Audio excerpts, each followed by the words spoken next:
There was a New York Times article that came out, it was like 2 or 3 days ago. And the title of the article was Extreme Candidates and Positions Came Back to Bite in the Midterms. And I initially agreed with the title of the article written by Jonathan Weisman and Katie Gluck. And then I kept on reading. So I want to read a piece of it for you. It says, a surprisingly nuanced verdict in the midterm elections has delivered at least one important conclusion about the state of national mood. In battleground states and swing districts across the country, voters voiced their support of moderation. Okay. That happened in Nevada's Senate race where Catherine Cortez Masto, an unassuming incumbent Democrat occupying one party's most endangered seats, overcame voters' economic fears and won re-election, highlighting her Republican opponent's embrace of Donald Trump, lies about the 2020 election, and his denigration of abortion rights. So far, so good, even though they try to say she was unassuming. What they mean by unassuming is she wasn't the AOC type that was a firebrand. I love AOC, and I think that's what we need. Anyway, continuing. It happened in Pennsylvania, where Josh Shapiro, facing the far-right Doug Mastriano, won the governor's office in the biggest landslide for a non-incumbent in the state since 1946. By the way, Mastriano did not try to be a super meek conservative or moderate. He was out there. Listen to how much he mimicked Obama in all of his speeches. So the article is starting to go a little bit haywire. If you know some politics, then it continues. It happened in Pennsylvania, where Josh Shapiro, facing the far-right Doug Mastriano, won the governor's office, the biggest landslide. And it happened on Sunday when liberal Democrat in Oregon, who beat a veteran centrist House Democrat in the primary, Representative Kurt Schrader, lost the seat for her party to the GOP, a stinging blow to the Democrats' chances of holding their majority. What? That is what you call, and if you're not politically in la ola, as we would say, you wouldn't see the sleight of hand that the author used right there. Let me explain.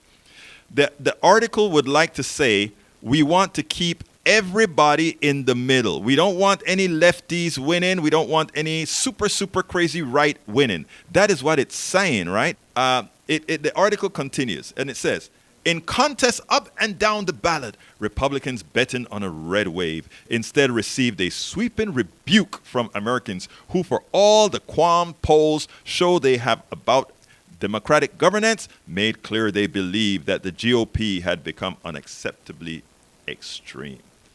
On a smaller scale, a similar dynamic could be discerned on the left after Democratic primary voters chose more progressive nominees over the moderates in a handful of House races, including in Oregon, Texas, California. Those left-leaning candidates were defeated or are at risk of losing their seats that could have helped preserve a narrow Democratic majority. If you listen to the tone of this article, you can see what it is attempting to do. Shut down the left. Make the left equal to the crazy right-wing MAGA crowd. Try to create these two extremes, but it's not the case. That is the biggest sleight of hand, and this type of subliminal messaging is placed out there so that when you go to the polls and you see somebody that somehow they say, I am progressive, somehow they say I'm left of center, that you automatically think extreme. And extreme doesn't win. All of this is preparation for the primaries that are coming up in 2024. That's what it's all about. What I try to explain to people is the media has been used. They continue to use the media to try to form your minds. I'm going to continue with the article, but I need to create a little narrative here. They want to make sure in the primary that when you have a choice between that progressive person and that moderate financed very well, with the very financed perfectly well by the corporatocracy, that somehow you are going to say, they don't win elections. Let's go with the safer choice. Let's go with the moderate. And if you do that, folks, if you do that, the idea is we get the status quo nothing changes. All right, let's give a classic example. Miss Bass out of California just became the mayor of LA, Los Angeles. And how did she do that? She became the mayor of Los Angeles by not raising near as much money as her compatriot, another Democrat, Republican turned Democrat, but really holding the spot. He raised 11 times what she raised, and she won grassroots, folks. It seems like Democrats will lose the House by 4 votes. By 4 votes.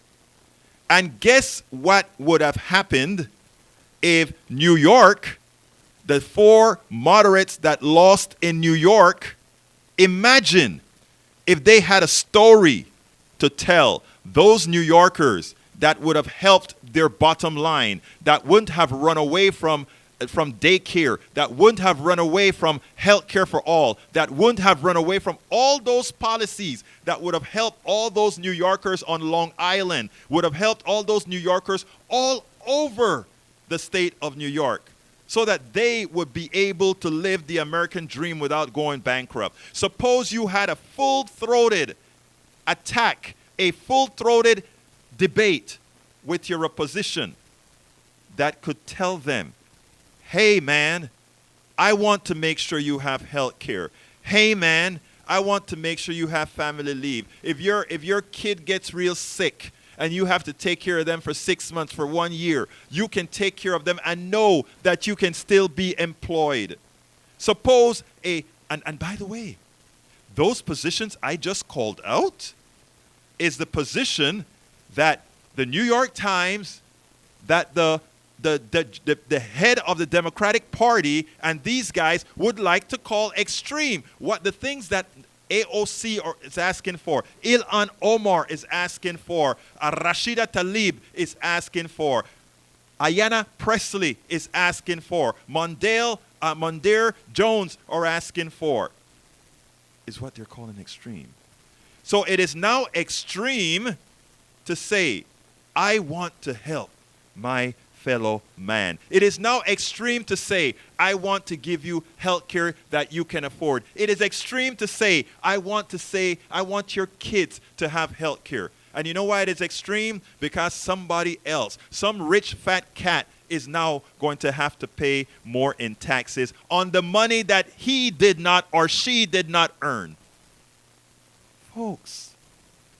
Folks, it is so important for us to not let them. It's just like how we have allowed them to change what liberal means. Liberal is a bad word. I am taking it back. Progressive is a bad word. I am taking it back. No. I am not going to apologize for wanting to help people. I am not going to apologize for making sure that those who are super billionaires, who didn't earn it, who earned that on the backs of others, the ones who had the true intellect, they won't. I won't ever apologize for that. I won't ever allow them to say I am extreme. Ever allow. And you, all of you out there who want those policies, whether you are conservative or liberal or whatever the hell you want to call yourself, do not allow anybody to shame you for wanting to help others, because that is all we want. And if that is extreme, bring it on. We spend a lot of time deconstructing the news, trying to parse it into a form that everybody can understand. We try to find those little nitpicks where it flies above the fray, etc. If you really like these videos that we do, I want to ask a big favor. Please go ahead, number 1, subscribe to our channel, and number 2, please join if you can. Thank you so kindly for watching. Keep watching. Please remember to share. We must populate the entire internet with our progressive message, a message that we know is what most Americans say that they want. So help us, please join.